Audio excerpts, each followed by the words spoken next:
আজকে আমি যে রেসিপিটা বানাচ্ছি এটা বাচ্চাদেরকে স্কুলের টিফিনেও বানিয়ে দিতে পারো বা বিকালবেলাও ওদেরকে বানিয়ে দিতে পারো। এটা খেতে খুবই ভালো লাগে আর করতেও বেশিক্ষণ সময় লাগে না। তো সয়াবিনটাকে আমি জলে ভিজিয়ে রেখে দিয়েছিলাম, তারপর সেটাকে অল্প তেলে নুন দিয়ে ভেজে নিয়েছি। আবার অল্প একটু তেল দিয়ে দিয়েছি, এর মধ্যে একটা ডিম আমি ভেজে নেব। তো ডিমটাও আমার ভাজা হয়ে গেছে, ওটাকে তুলে নিচ্ছি। তারপরে আবার একটু তেল দিয়ে ওর মধ্যে অল্প একটু রসুন কুচি দিয়ে দিলাম, একটা কাঁচা লঙ্কা দিয়ে দিলাম, আর গাজর আর বিনস কেটে রেখেছিলাম সেটাও আমি হালকা করে নুন দিয়ে ভেজে নিলাম। এবার ওর মধ্যে যে সয়াবিন আর ডিমটা ভেজে রেখেছিলাম সেটাও দিয়ে দিলাম, আর টেস্টের জন্য অল্প একটু টমেটো কেচাপ দিলাম। দিয়ে ভালো করে এটাকে মিশিয়ে নিতে হবে।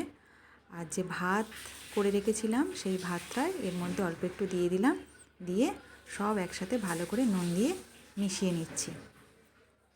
আবার টেস্টের জন্য ম্যাগি মশলাও একটু দিয়ে দিলাম। ম্যাগি মশলা দিতেও পারো, নাও দিতে পারো, দিলে একটু খেতে ভালো লাগে। আর এটা তাড়াতাড়ি হয়েও যায়, খেতেও ভালো লাগে। তো রেসিপি রেডি হয়ে গেছে।